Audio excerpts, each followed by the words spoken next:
Well, welcome back again to the Newsman Weekly. Joining us now, as promised, is Doug Wertz, Artistic Director at the Mansfield Playhouse, and he's been on so many times now, he's certified as friend of the show. Doug, it's good to see you again. Well, it's good to be here. Thank you. We'll get your official certification paperwork at some point. Yep, might be double certified now. Yeah, we're not real good at that stuff. No. All right, let's start with the most current news. The Big 5-0 opens Friday night, April 17th, over 2 weekends. It's April 17, 18, and 24 through 26. Yes, you should know. Right. 26 matinee. All right, so what can audiences expect from this particular production? One grumpy old man. Well, yeah, I should have said that. He's a diva. I should have said that at the jump. Full disclosure, I am a part of this particular show, and I stand guilty as the grumpy old man. Actually, it's a lot of fun, though, isn't it? I mean, it's a great script. The writing is the one-liners in there, and the characters that Brian Mitchell has developed in this script is so much fun. It's such a dysfunctional family. Oh, it definitely is. It's the second time in a row I've played somebody named George. Oh, is that right? Moon Over Buffalo. Oh, Moon Over Buffalo. That's right. Yeah, within the same season. Yeah, exactly. That seems like 2, 3, 4 years ago. I know, gosh, doesn't it? Yeah. I couldn't remember that we opened the season with that show. Yeah. That does seem like a while ago. Well, yeah, it's the 100th season of the Mansfield Playhouse. Yeah. So that's something to keep in mind. But this is a 7-member ensemble cast. You've got some folks who are new to the theater. I think it's Matthew Strong. Matthew Strong is new. Has never been in a show before. No, you would think he's an old pro. He is doing excellent. Yes, he is. He plays George's son, Eric. And he and his father have some rocky and yet touching moments together before it's all said and done. They do, yeah. It's very endearing when it comes to the end of things, but it's the relationship between those two is rocky to, yeah. Yeah, I mean, it's good description. But I think people sitting in the audience, they can probably relate both as a child and as a parent if they've had either one of those roles. Yeah, absolutely. Because at some point kids don't like their parents for a while. Eventually they come back, especially when they need money. But Hayden and I aren't at that point yet. Our kids still love us. Yeah. Well, they're little. They're tiny. They still love you? Yeah, well, they're little. Hayden's child need pretty much. Would. Yeah, but I don't know. I think there's times he's not sure of you. Just the way you describe some moments with him, he's very independent. Yeah, he is an independent fella, but I can still relate to this dynamic in the upcoming production because it's kind of like you and I, Carl. Yeah. As you as my mentor, George, is there a common denominator here, Carl? It is. He is. Sarcasm, this is not, other than remembering 300 lines, this is not a tough role for me to play. Grumpy old man, But you're doing an excellent job with this. I think that the dynamics between all of the cast members, the chemistry is just wonderful, and it's so believable. Even the siblings with Zoe. Zoe Strong? No, it's Matthew Strong. Zoe Tracy. Tracy, yeah. Yeah, sorry. When you do these shows, you tend to think of people by their cast name. Right? Yeah, and so you of say course, Eric Matthew and Julie. Zoe are a couple, right? But they're playing siblings. Yeah. That's so we put them in a kind of an awkward position there. So then you have Michael McMillan, who McQuillan. Sorry, there I go again. Michael McQuillan, who was a wonder. I last saw him on the main stage in Dracula. Yeah, wearing leather pants. Yes, this is quite the different role for him. Yes, it is. And he can't hold his stuff together, can he? No, he cannot. He's not a very good drinker, and you have to see how that turns out. But you've also got Suzanne Allen. An old staple, yeah. Suzanne, who's been my wife on stage more times than I can remember, but this time she plays kind of a nutty neighbor. Oh, she's the nutty neighbor. Was she in Moon Over Buffalo? Which is really kind of no, not that one. But this one's a great role for Suzanne too. The way she carries around with her husband is wonderful.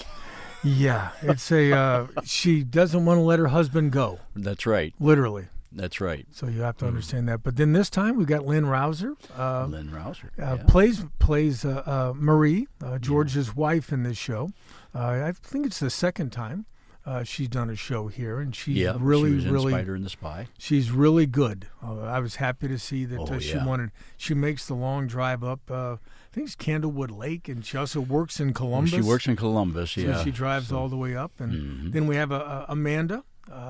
Amanda Lyons. Amanda Lyons, who drives even further now. Right, yeah. She's like living in Pickerington or Yes, someplace. yeah. And she drives I up. think it's farther, right? Yeah, further. No, you have to say Distance. further, like the guy that founded Oh, Buc-ee's. yeah, further. When you're It's worth, further away. yeah, when you're worth $1 billion, you can say There further. we go, back to Buc-ee's. I know he doesn't like All talking about roads lead Buc-ee's, to but Buc-ee's.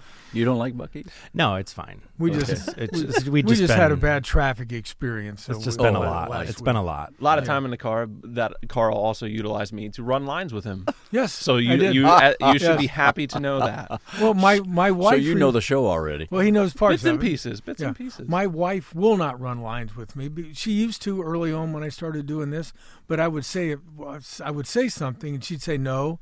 It says and you said a, and I said it doesn't matter. She goes, well, no, if you're not going to say it the way it's written. I like You that. should always memorize your lines verbatim. I keep telling Yep. you, Oh, lines yeah. are Yeah. cues, cues are lines. As I lo- mean, You know, I tell people all the time, you can say whatever you want as long as you end with the last 5 words, because that's all I'm listening to anyway. Just give True. me that. But one of the cool things we've heard about this is Brian Mitchell, yes. the guy who wrote this play, who lives in Iowa, Yep. is driving over And we'll Friday be night. here opening night. Opening night on the 17th. How So- did that come about? He just was. He a lot of the independent writers now are watching where their scripts are going through the publisher, and they'll reach out to you now. And they've Brian has followed our Facebook page, so he watches. And this is, I think, our second production that Yeah, we've done. something about Squirrel Lake. we did yeah. on the second stage, and when he saw that we're doing the Big 5-0, and he goes, "I'm going to come see that." So he Nice. travels around and he likes That's to see awesome. things. Yeah, It's it's like very a- cool.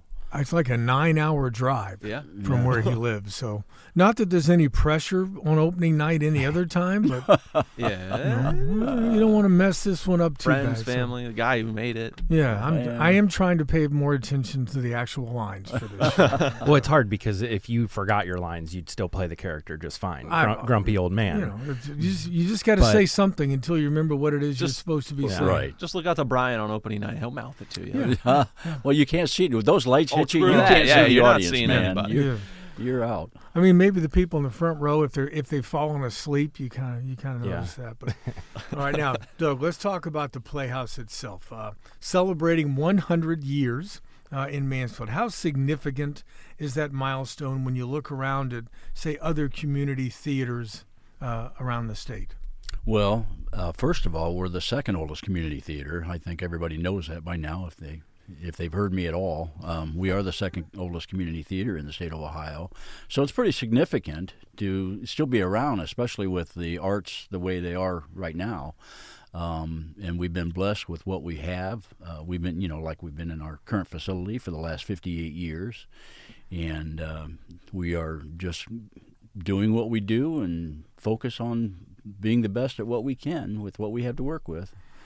Now, when you look back over that century, and I'm not suggesting you've been around for that entire century. Yeah, what was it like in 1926? Yeah. Well, not even I know that. So, but I mean, Well, look, Louis Bromfield actually trusted the community players, which was, Mansfield Little Theater at the time, and he trusted them to do one of his scripts, and it was the world premiere, and so it made Time Magazine and Life Magazine and everything else. So it was pretty cool. That is cool. now, but when you look back over that century, what makes the Playhouse such an important part of the community, other than just a place where you can go and see a show? Well, I think one of the most important things, and look, Carl, in my eyes, there are many, but what it really comes down to is the people. You bring in a whole group full of strangers, and they leave as lifelong friends most times. And they come from all areas, as we talked about Lynn and Amanda? coming up from those areas. We've had people from Columbus come up. We have Worcester, all these people, and they stay connected. And it's a building community through the experience of live theater, and that's something that I really focus on. I really like to see that. It's the biggest reward. Lord knows it doesn't pay anything. So I think that's one of the biggest things. But then we get into our kids programs too. And, we just had auditions this past week for our closing musical of the year, which is Seussical the Musical Junior. And we had over 100 kids audition for this show. So how many spots? We cast 39. Wow. Yeah. So it's about all we can fit on our stage when it really comes down to it. 'Cause we have to costume and everything. These are kids of all ages, right? Yeah, from 5 to 18. Wow. Yeah. Contractually, through the publisher, we can only go with a 18-year-old at the time. But we don't do that to any cost to the kids either. It's not a paid to play program. Yeah. It's all provided for them. So the volunteering, but what they learn from the experience, all of the life skills, the practical skills, the social skills, the compassion that they learn, the responsibility, the discipline, all of those things is really something that can be measured just from the beginning of the program to the end of the program, and you see it all the way through. And this is where it's a really good case of a bunch of strangers coming in, especially when it's got kids that are coming in from all of these schools that may be rivals in sports, but by the time you get them all together and gelled like that, they become family. It's a great thing to see. What's funny, I usually preview shows there, and one of them, I think it was Frozen. Mm-hmm. Disney Frozen Junior, and I was interviewing, I believe the girl was probably 9 years old, and her parents were a few feet away, but I said, so, and she, who was the one of the two main parts? Elsa. Elsa, yeah. I said, what did you want to be Elsa? And I think she played the younger version of Elsa, and I said, why this? And she looked at me and she goes, I think I've wanted to play Elsa my whole life. That's a great answer. And I looked at her, and I looked at her mom and dad behind her, and they're nodding their head. And I said, I wanted to say, my God, you're 9 years old. It's Elsa, a long time. I want to play Elsa. Elsa's older than you, but it just they're but great. All things are relative. Yeah, and whenever I go to preview a show, especially if it's a kid show, I ask Doug, do me one favor, get me children who will answer, and other than yes and no. And this little girl, and I think almost every child that you bring me for these, they're eloquent, they're well spoken, they understand their part. Every one of them, well, not everyone, but 99% of them plan to be on Broadway someday. But that's a whole nother story. But but they're all delightful. Watching shows, I don't know how you can wrangle 39, 40 kids at a time. I've told Doug he has the patience of Job. I mean, I've coached little kids in baseball when you've got 12. Yeah. And trying to keep them focused on one thing. 39, I have no idea how you do it. It's really not that much of a challenge because we do what we can to keep them occupied, and we keep them in a learning capacity as well because it really is a group setting, and we depend on each other. When you're in an ensemble like that, they have to learn that they're relying on their partners, right? So it really comes down to learning all the way through a matter of mutual respect. And it works through with the musical director, the choreographer. These kids want to learn what they're doing. And when you have that kind of thirst, they pay attention. And it's something that I guess we're very fortunate to have because you go to school, you don't want to learn. No. You come to the theater, you want to learn something. 5 to 18, the age ranges too. When you go to school, you're with peers that are your age, but now you're a 7-year-old, and there's a 15-year-old that you can kind of look up to and model that how to do theater and what. And I got to tell you, what's really cool about especially the kids programs, is that a lot of these teens, and some of them who have done shows, they'll come in and they mentor these kids, and they become those role models that they want to be. So it's really very cool. Yeah, when I talk to some of the older kids, when I'm doing show previews, I'll say, well, how long have you been doing shows? Well, I started when I was like 7 or 8 or 9, something along those lines. And I'll say, okay, well, there's a whole bunch of 5 and 6-year-olds in this show. And they're like, yeah, I understand. And I remember when I started, the older kids helped me, and now I get to help them. Yeah. And it just seems to play out play out very well. Yeah. And now I'd like to go back to the question, Yes. of course, because I think there's a lot more there's a lot more value to having a community theater in your area as well. I mean, we are right smack dab between Cleveland and Columbus, right? So we are also have become more of a civic-minded theater. We're bringing in other artists and doing things like that to help promote the art all the way around, the live performances. But I think what is important that most people don't understand is the economic value that it brings to the community as well. We are a couple of blocks away from here. Yeah, 95 East 3rd Street, Yes. for those who don't know. Yep, 95 East 3rd, which is right behind the police station. Can't be much safer than that, I No. wouldn't think, right? Nope. So, but being so close, you can go have dinner and a show so easily and so affordably here in Mansfield. And, there's so many good things happening in Mansfield right now. Why wouldn't you want to here we are addressing the housing problem, the housing issue. We're doing all of this wonderful makeover in downtown Mansfield. We've got all of these things in development with potentials in other areas. We've got the other potential that might be coming down on 39, right, and 71. Oh, Yeah. yes. Your favorite place. unnamed- Yeah, the unnamed beaver business that Heiser doesn't want to hear about for a while. Yeah. But I mean, when you have that and you're trying to pull people in, why wouldn't you want to have places for them to go? Right. I mean, and the nice thing about community theater is one of the things you mentioned. It's reasonably priced. I think adult tickets for a show are like $15. If you're a senior like me, it's $13. I mean, you can barely go see a movie these days for that kind of It's a thing. bowl at Chipotle, man. And a community theater, you get to sit there and enjoy the absolute terror taking place on stage among actors who fear they're about to screw something up, because strange things happen in live theater. Great strange Especially things live happen community in live theater. Yes, well, yeah. we were doing Moon Over Buffalo last fall, and at some scene or some point in that play, I play a guy who he's supposed to take a garrote from a shelf, put it around a young man's neck, and literally choke him to death with the garrote. A what? No, that wasn't Moon Over Buffalo. No, that was Death Trap. Death Thank you. Trap. Death Trap. No, Moon Over Buffalo. right. Maureen Browning wanted to kill me. Death Trap. A lot of vibes. Yeah.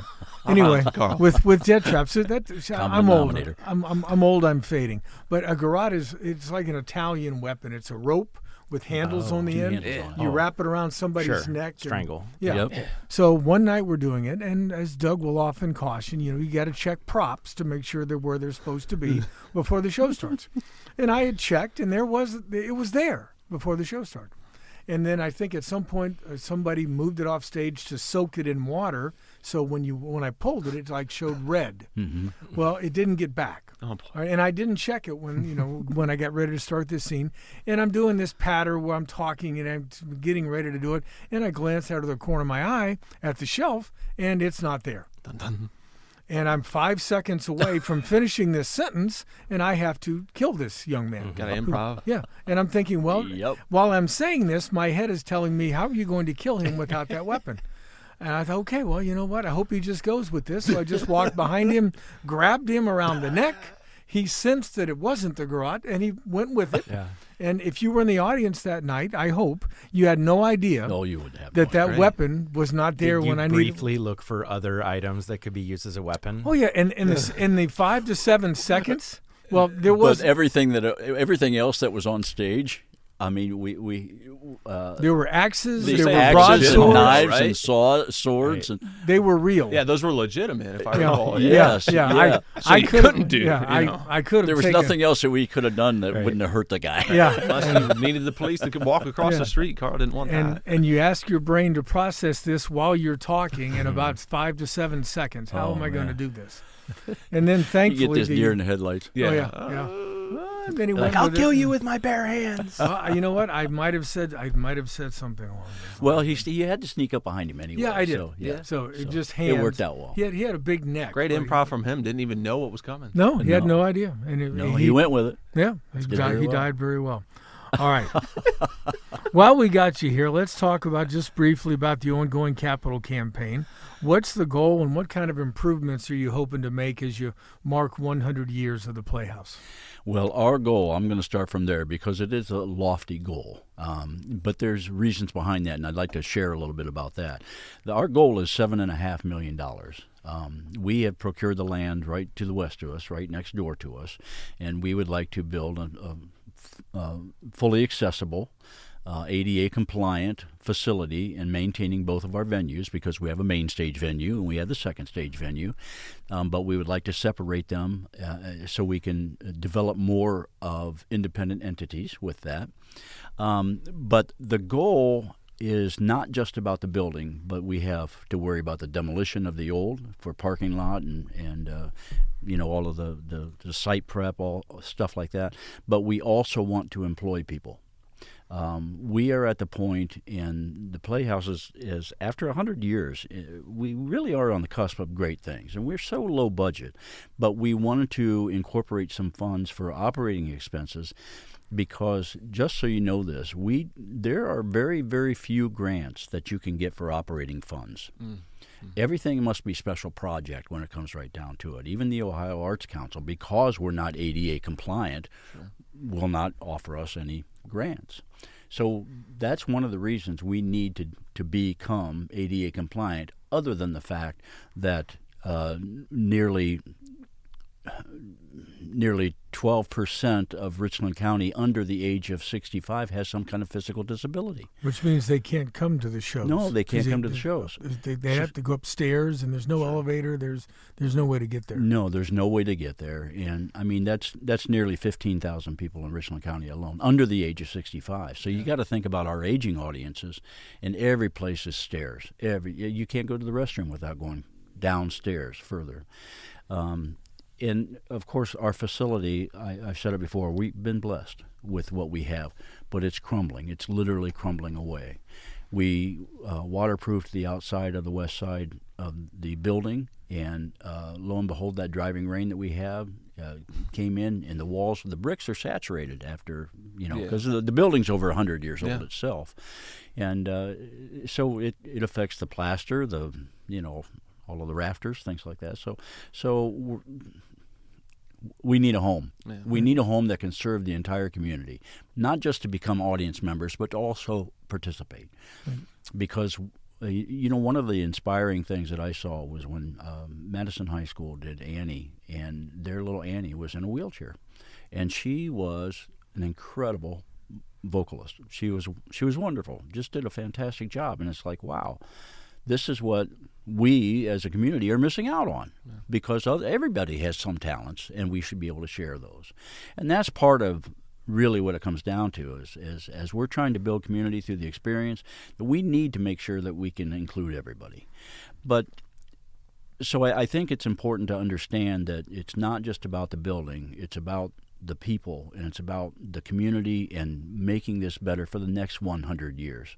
We have been supported by our community for this past 100 years. Let's leave this place a better off place. If we have a larger parking area, now we can open it up to bus traffic. If we separate our entities, main stage to second stage, we have more flexibility for further programming.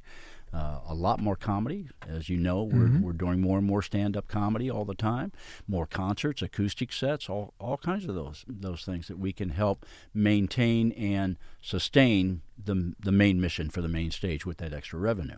So we just want to leave this place the best that it can be for the next generations to come. Now, for those who may not know, the Mansfield Playhouse is a 501c3 nonprofit. Donations are tax deductible. In case you want to know about overhead, Doug was talking about employing people.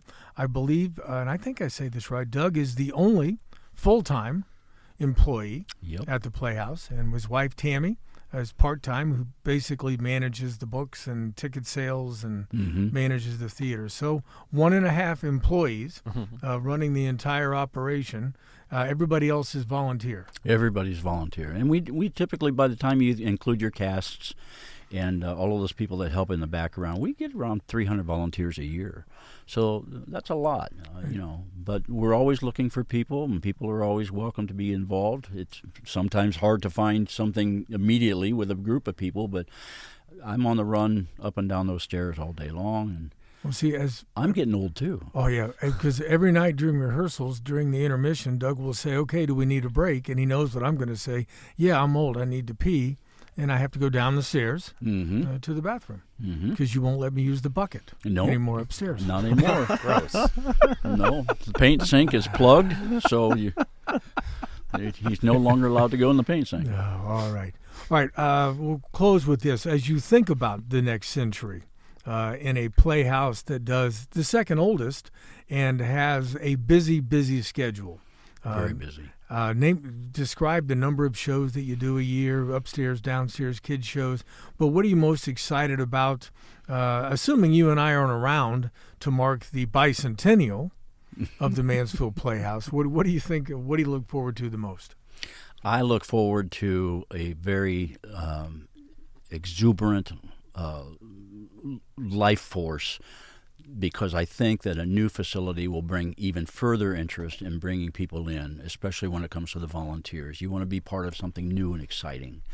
I think that that's important. We currently do 7 main stage shows, and that includes the 2 children's productions. We give them a full theatrical experience with the musicals that we do. So I direct and build all of those main stage shows. And then we do 2 second stage shows, and those are guest directors, and they have their own cast and volunteers as well. So there's 9 shows, but we do this all just our own regular season in a matter of 10 months. Yeah. That's stacking it.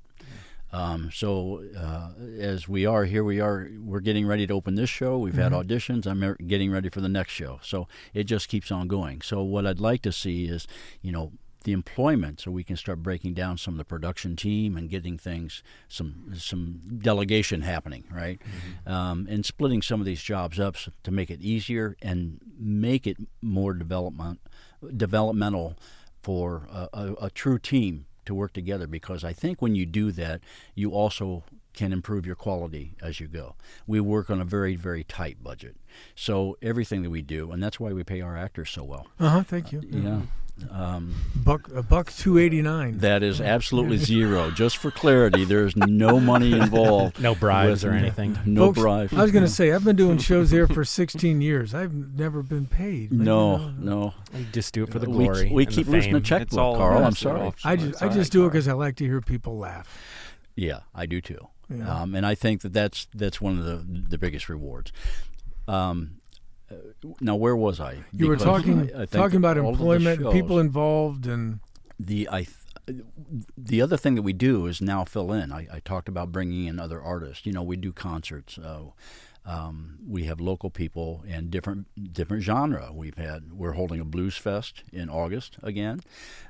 You just did a combined effort with OSU Mansfield on we did with 1776, which was commemorating the historical 250th anniversary of the signing of the Declaration. And that was cool because they opened the first weekend at OSU Mansfield and then literally moved everything to the Playhouse. Yep. And did the second weekend of the same show on a completely different stage. Oh, wow. Right. Yeah, same cast, everybody there, but it was a good show. It was. Did a really good show. So that's doing things like that. More stand-up. We're bringing in more stand-up. We have done film screenings. Some of the other things that we do, of course, is CIT training. That's coming up Friday morning. The 23rd. Oh, so I thought it's not this week? It's not the 17th. No, it's the 23rd. Right. Yeah. Well, it'll be a couple weeks. Yeah. So that's coming up, and you'll be there. Yes, I'll be there. We're going to it's crisis intervention training. Yes. And these are law enforcement officers, 911 dispatchers, hospital security, and they go through like a week-long training course on how to handle people who might be suffering some sort of mental illness that's led law enforcement to be involved. And what we do on the day of the week is we role play. Right. There's somebody that's gives where a, they get to beat you up usually, right? Oh no, they changed the rules on that. They can't really get physical anymore. And that's, Carl's been taken down a couple times. yeah, Pretty hard. Yeah. I mean, it's not really hard. I mean, you put second thoughts on taking you down. You push me on the shoulder, I'm likely to topple over. I mean, it's not like it's that hard to Sweep do. the legs. But no, I think it's a wonderful thing, and you guys have been doing that for a long time. Long time. I think that this will be the 36th, 38th class that we've been involved in. It started way back when Mansfield Police Detective Gordy Wendling, I think, who's retired now, but I think Gordy had the idea to help. Right. I believe Mary Kay Pierce reached NAMI. out to him. Yep. Yeah, from NAMI reached out and said, "Hey, do you think we could provide something?" And I know Gordy and Renee Redmond, yep, were very involved in that, and they started that out at the fairgrounds, and then they brought it into the Mansfield Playhouse the second year, and from that point on, we've been there. And as a tribute, a long-lasting tribute to Gordy, the last bit or the last role play is always a gentleman who may or may not want to leap from a bridge, and his name in that skit or that bit is always Gordy or Gordon. Gordon. Yeah. So the tradition lives on. But yeah, that's coming up soon. We'll have fun with that. Yeah. So we are a very busy place. I mean, we're always looking for other ways to help entertain and help develop. We offer some tours for people to come through, see what's going on. On occasion, we'll reach out to the schools, or the schools will reach out to us and ask for me to come in and speak to them and tell them the importance of theater and things like that. So, if people want to get involved, the nice thing is you don't have to be on stage to become involved. Right. If you want to learn how to do lighting or sound or work backstage during a show, these are all people that you would be you would welcome to hear from. Yes, absolutely, yeah. And even for the kids show, we are now using the kids for tech. We've got some of them that really don't want to be on stage. Cool. They want to be awesome. Backstage moving set pieces, and on occasion we'll put them in the booth. So we'll train them on how to operate the light board and the sound, and so we'll have some of the kids running tech for the kids show. Well, very good. Folks, if you do want to see the Big 5-0, it opens Friday night, April 17th. You can see me experience sheer terror, trying to remember what it is I'm supposed to do, as well as hopefully and thankfully I've got 6 other people in the cast who will carry me through no matter how badly I screw it up. But, you're just really in your head right now. I am. Well, you know this week. This is Tech Week. I'm convinced hopefully one night this week goes horribly, because then you've got it behind you and everything else will flow swimmingly. I don't think that's going to be the case. You guys have developed such a chemistry. You know where you're at within the story. I mean, what do you think of the process, though? I mean, doesn't that help?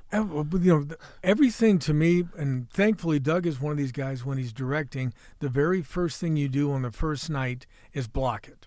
Here's where you're moving. Here's where you move to. Here's where you sit. Because to me, it is infinitely easier to memorize lines when it's tied to physical movement. With a spot. Makes sense. Yep. I mean, there's been times I've done shows where I've gotten the script and tried to memorize parts of it before.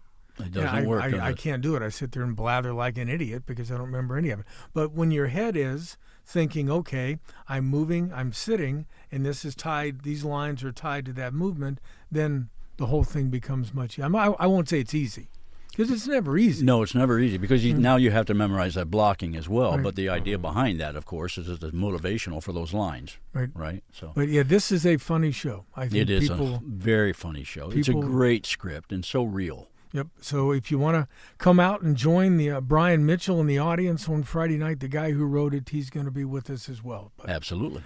All right, folks, we are going to wrap up today's show on that note. Many thanks to Doug Wertz from the Mansfield Playhouse for taking time to be with us today. Can I tell them where to get tickets? Yes, you can, and we'll also put that link in the show notes. That would be great. Call the box office Wednesday through Friday from 1 to 6 at 419-522-2883, or go to mansfieldplayhouse.com, and you can buy your tickets online. There you go, and it will be. There's no bad seats, but the earlier you buy your tickets, the better seats you'll have. So that's right. Better do that.